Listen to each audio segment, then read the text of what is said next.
Essa semana que passou, nós tivemos finalmente, né, uma região de preço bem brigada, bem importante, um rompimento ali de 65, 66, e inclusive um movimento já um pouquinho mais forte, né? Então, a análise que foi feita na semana passada, que eu vou deixar o vídeo aqui, né? As confluências foram positivas, isso é bom. Em paralelo, eu consegui fazer alguns scalps. E importante, né? Tem que seguir tendência. Se a tendência estava forte para cima, eu aproveito em outras operações com altcoins. Vou deixar também o link, né? Semana eu estou gravando as operações que eu estou fazendo para ficar registrado, que é o principal motivo desse canal. Então agora vamos dar uma olhada para a próxima semana. O que nós vamos dar uma olhada em price action, indicadores. Essa semana eu adicionei correlações, que eu acho interessante observar. Em termos de macro, também vão dar uma olhada nas notícias, algumas informações. Eu adicionei também para essa semana a order block, né? Para a gente dar uma olhada onde estariam as zonas de liquidez quantitativa e o fear and greed. E adicionei também a questão das moedas, aonde eu estaria, quais moedas eu estaria de olho para essa semana. Nós temos, em questão do price action, o 65 que foi rompido, ainda bem, né? Nós temos 69 com uma região muito forte, que ela pode se tornar uma barreira grande, ou pode ser eu vou mostrar isso no gráfico, como ela pode ser realmente buscar muita liquidez ali e subir com força. A região de suporte, que estava em 60, ela passa por 62 e 64. Nós continuamos num canal de baixa, né, no semanal. Vamos dar uma olhada também no gráfico. Aí nós temos, em termos de indicadores, essa semana, todos acima de 60, ou seja, uma forte tendência de alta.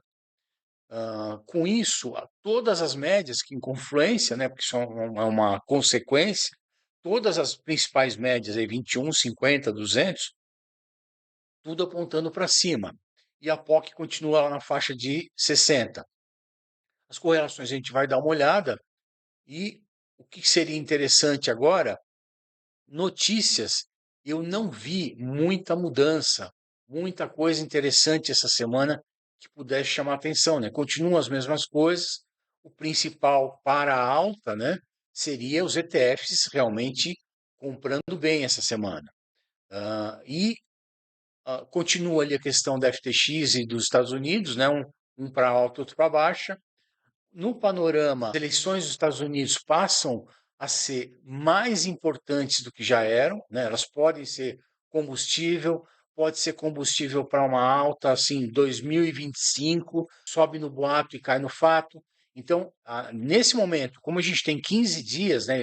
Eleições são em 5 de novembro, elas podem mexer bastante com o mercado ou deixar o mercado parado, né? Vamos acompanhar essa semana. Depois, no sentimento geral, deu para perceber que alguns influenciadores que estavam, alguns analistas que estavam um pouco ainda receosos, passaram a ficar mais otimistas. E tem um ponto, né, que isso às vezes preocupa, que é o seguinte: quando todo mundo começa a falar que é alta, é que a coisa é ruim. E vai aí, inclusive, em confluência com Fear and Greed, né? Ele passou em uma semana de 50 para 72. Então, nós vamos ver também que, em contraponto a isso daqui, a análise quantitativa, o long short ratio tem muito short. Então, isso pode ser ótimo para nós, né? Vamos, assim, tentar achar depois o que é para alta, o que é para baixa. No semanal, nós temos esse canal de baixa, que se nós unirmos as máximas, ele ainda não foi rompido. Mas se nós unirmos o corpo dos candles, como eu costumo e acho que é mais assertivo, nós estamos rompendo nesse momento, né, esse canal. Agora, vamos esperar o fechamento agora, hoje às 9 horas, né, e ver se ele não faz um trap, como fez as outras vezes. O que acontece? Uma confluência que a gente teria, que todo mundo está enxergando, é uma correção.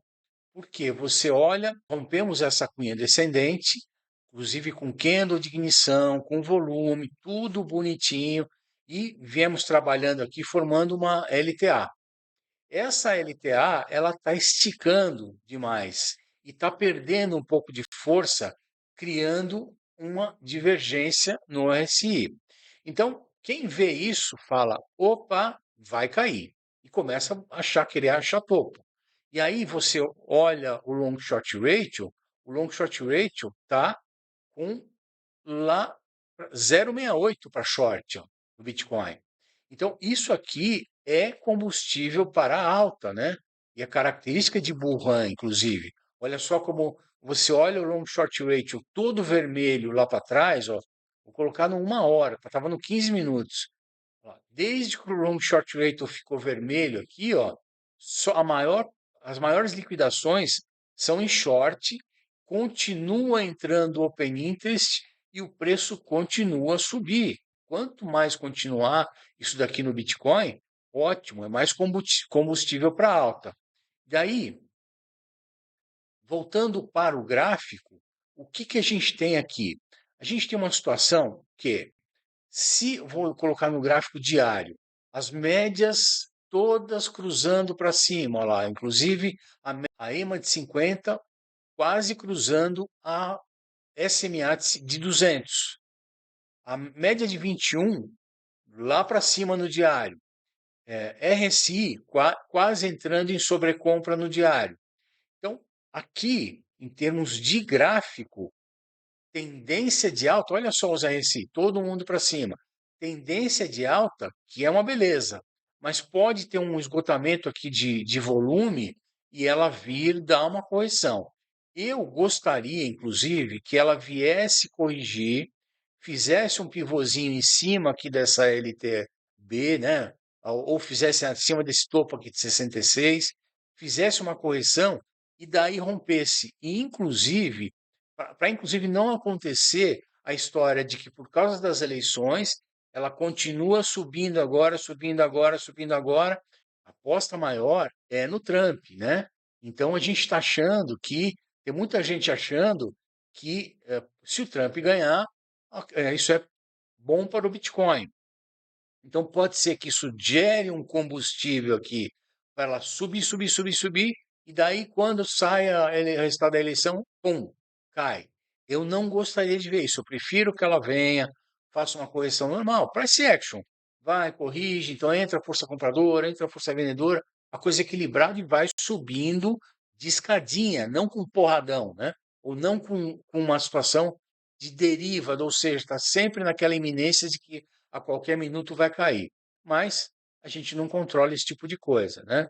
Uma outra coisa importante, então nós temos essa região aqui, ó, do 69. O que que acontece, né? Além dela ser uma região importante, porque ela é o topo do ciclo passado, e ela vai ter aqui, olha só, no 70 mil, uma barreira. Depois, no 71.800, 72, outra barreira. E no 74, outra barreira. Então, existe uma liquidez formada por causa desses topos. Existe alguém que comprou esse topo e que quando chegar aqui vai se ficar arrependido e vai vender. Então, são três topos, né? Então, não é só passar os 69, são três regiões de preço que vai ter que passar ou rasgando, né, de uma vez, ou fazendo aqui um zigue-zague até subir, né? E aí agora não tem o que fazer, tem que acompanhar. E tem uma região de preço lá embaixo, ó, também forte criada, né? Uma região de stop. Provavelmente quem entrou aqui embaixo já subiu o stop para cá, já subiu o stop para cá. Então o 64, né, que é esse último candle aqui, ó, vira uma região importante, né? Inclusive se você for olhar, tem um imbalance aqui, né, que poderia vir buscar essa região de preço. E o 62 passa a ser também um ponto extremamente importante de preço, né? Não quero que ele perca o 62, nem que perca o 60, que aí vira problema. E na questão das médias, tudo para cima. Dá uma olhada nas correlações e o que que eu estou enxergando aqui, né? Se você colocar vários gráficos que acompanham como correlação, tem o Marathon como principal, que é um minerador de Bitcoin, então fatalmente, né? Bitcoin subiu, ele sobe também, mas o que acontece que eu sempre busco e sempre fico de olho é que Marathon começa primeiro do que o Bitcoin. Ele começa a subir primeiro e subir forte, ou cair primeiro e cair forte. Então, essa relação, ela tá bem, para mim, eu sempre acompanho, né? Então, eu coloquei aqui embaixo, inclusive, um coeficiente, né? Um coeficiente de correlação. Então, quanto mais próximo aqui do um, mais correlacionado é esse ativo. Então, se eu coloco Marathon contra Bitcoin, eu estou dizendo que ele tem uma correlação aqui, está na faixa do 0,68. E já teve muito maior, ó. Já esteve muito maior. Agora está em 0,68, mas há poucos dias atrás, 0,72. Depois, outro ativo que eu acompanho bem com relação à correlação do Bitcoin é o Russell, né? Que é o das small caps, que pode. Então, olhando o índice, né, de correlação de Russell contra o Bitcoin, nesse momento, ó, está baixo, né? Está 0,25, mas já esteve agora em maio de 24, ó, estava 0,77. Aí outro ativo que eu vou buscar correlação, claro, é a Nasdaq, né? Você olha o gráfico de Nasdaq e olha aqui o índice de correlação de Nasdaq. Agora, faz um tempo, inclusive eu gravei, vou deixar ali um card, né? Eu gravei um vídeo sobre correlações nesse momento que inverteu, ó, a correlação de Nasdaq com Bitcoin. E, inclusive, o que muita gente, não, porque Nasdaq e SP500 e Bitcoin seguem juntos, mas não, inverteu isso. E o que, que pode estar acontecendo, né? Uma parte do capital de Nasdaq veio para cá, ótimo, né? Então, o que eu não quero é que só que isso volte aqui, suba e o Bitcoin caia, né? Quer dizer, ele realmente inverter agora a correlação direta. Depois, outro ativo, né, que a gente tem que dar uma olhada é o Ethereum, né? E aí você vai ver o seguinte: os ativos que nós vimos até agora, apesar de a maioria ter perdido ultimamente a correlação com o Bitcoin, é porque o Bitcoin está com bastante força, né? Você olha a dominância, não para de subir. Então, com relação a outros ativos e com relação a outros mercados, o Bitcoin está subindo bem. E daí, isso daqui não quer dizer, não tem nada a ver com a questão do realmente do gráfico Bitcoin Ethereum, né? O quanto o Bitcoin está se valorizando mais que o Ethereum, mas tem a ver o quanto os ativos sobem ou caem juntos, né? Esse é o índice de correlação. E as correlações são importantes porque a gente pode antecipar, né, as decisões e mostram também tendência, né? Quer dizer, o mercado todo está para lá, o mercado todo está para cá.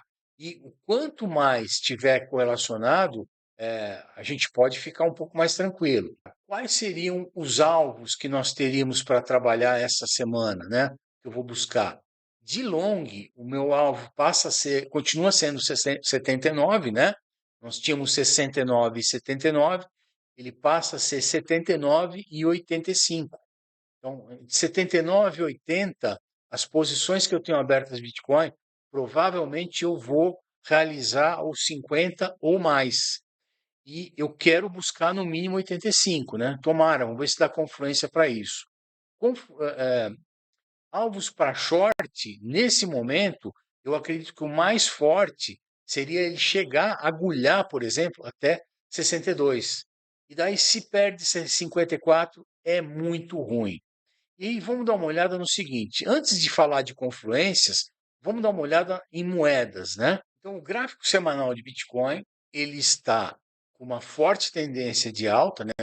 Todos os tempos gráficos de uma hora para cima, forte tendência de alta e com uma região muito importante de resistência. E se você começa a olhar outras moedas, colocar a VI, mesma coisa, ó, uma região muito importante de resistência e ela fez uma retomada, ela estava lá embaixo e fez uma retomada aqui ó, de um cup and handle, alguma coisa nesse sentido, rompeu agora, né, há pouco tempo, e pode ser que daqui ela vai buscar alvos maiores aqui, ó, em 246.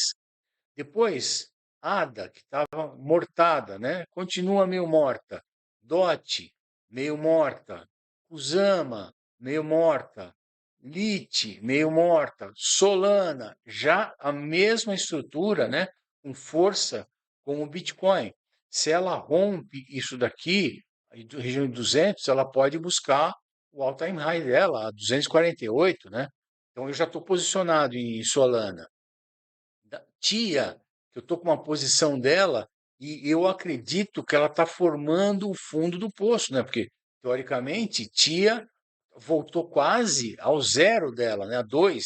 Ela chegou a 4. Então, sim, daqui para baixo, se ela não conseguir passar aqui, ó, vencer essa média de 21 e romper esse topo aqui, é preocupante de tia, viu? A tia véia vai morrer. Então, vou ficar de olho. Porém, se ela rompe aqui, ó, ela pode vir buscar esse topo de 11. A gente está falando aqui, ó, de 78% de valorização.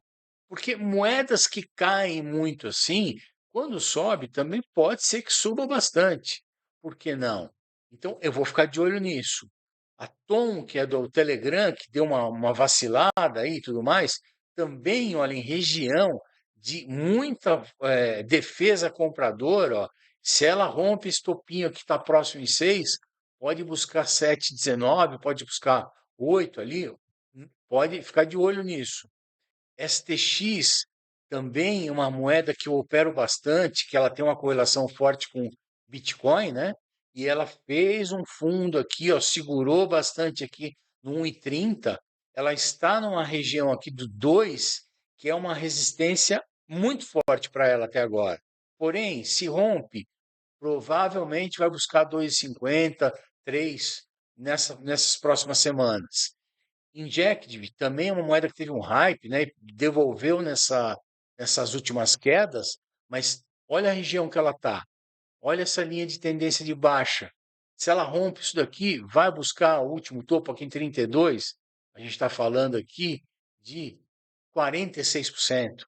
Então tem várias moedas, né? O Anit, olha só, ela tá, assim como as moedas mais antigas, DOT, ADA, o Anit, ela tá no chão. Mas se ela dá uma recuperada, certo? Se ela dá uma recuperada daqui, ó, 100%, tem que ficar de olho, né? Não pode desprezar, né? Você bota aqui uma linha de tendência de baixa nessa operação aqui, ó, ela tá rompendo agora. Bota no 4 horas,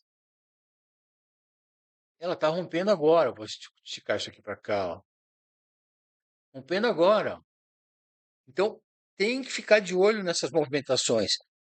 Essa semana, a outra semana, pode dar excelentes entradas em várias moedas. Tem que ficar de olho. Olha a VAX, quer ver? Eu vou botar de novo no semanal e vou botar a VAX. A VAX no semanal chegou numa região bem fundo e agora uma região importante aqui, olha as médias de 50 e 21 aqui, servindo como stop de preço. Se ela rompe isso daqui, ela vai buscar 41, quer dizer, a gente teria aqui mais ou menos 46% de alta. Aí você coloca no 4 horas, ó, dá uma olhada nessa linha de tendência, né? Aqui, ela rompeu e fez um pivô. Então, é muito importante esse rompimento aqui. Se eu boto no 4 horas de AVAX, ela está no momento, olha só, média de 200 segurando ela, média de 50 e média 21 segurando ela. Daqui, no mínimo, né? Daqui para fazer um scalp, alguma coisa assim, ó, daqui para cá, ó, 5%. Então, estou de olho em Avax para essa semana fazer scalp nela. Estou de olho em várias moedas. Eu acredito que a gente possa ter boas situações. Nier, ó, no 4 horas, mesmo esquemão, as médias afunilando. Você bota aqui ó, no 4 horas, olha só que triângulo lindo. Ó. triângulo perfeito. Tá na hora de explodir. Tá na hora. Pode ser que seja essa, pode ser que seja amanhã, segunda, terça, quarta. Tá muito forte, né? Então, vou ficar de olho, espero fazer boas operações essa semana e vou buscar, né, aquelas confluências para alta. Então, estão buscando aí confluências para alta e para baixa. Na questão de price action, ah, estamos muito próximos de uma região de preço que ela pode agora romper e jogar o preço para cima. Em padrões, nós temos padrões que é um canal de baixa, que pode gerar um cenário de alta. Indicadores, o RSI, tendência para cima, médias para cima, ou seja, pode ser um cenário de alta. A questão macro, a única coisa que pode ser um cenário de baixo de lateral é realmente usar, todo mundo ficar com FOMO, né? Ficar, já ganhou, vai subir, agora não para de subir, que aí o mercado pode devolver. Outra coisa que tem como cenário de alta ou cenário de baixa são as eleições americanas ou a questão geopolítica. E com relação à notícia, também tem a FTX como cenário de alta e os Estados Unidos vendendo como cenário de baixa ou de lateralização. Depois eu tenho liquidez para os dois lados, né? Mas eu acredito que a liquidez ali para cima dos 70 possa ser mais definitiva para a alta, né? E a quantitativa, eu tenho long short ratio para short como sendo bem expressivo com relação a um cenário de alta, né? E por último, o Fear and Greed, que como ele está em 72, ele preocupa um pouco, né? Ele pode gerar aí dar umas agulhadas para botar um medo no pessoal, mas também pode ser que ele gere um FOMO e as pessoas realmente comecem a comprar. Então, o cenário, para mim, como um todo, ele é de alta. Então, o cenário de alta nesse momento, para mim, é mais viável, né? O rompimento da resistência de 69 com volume, o RSI acima de 60 todos. O cenário de baixa, o preço está derivando, então ele poderia buscar o 64, né? O RSI todo sombra comprado, pode ser uma confluência para baixa. E uma coisa que pode acontecer também, no mínimo esses próximos 15 dias, é ele ficar na faixa sambando ali entre os 69 e os 65 mil, né? No momento do mercado é para cima, é tendência, é fazer as operações como eu tenho buscado, seguindo tendência, me proteger no caso de realmente isso tudo ser um trap, né? Então eu tenho operações de hedge já abertas, ou estou sempre de olho, né, em alguma moeda que eu possa deixar uma proteção nela, alguma coisa se der ao contrário, mas eu acredito que realmente a gente vai ter um mês mais positivo aí, um rally de final de ano.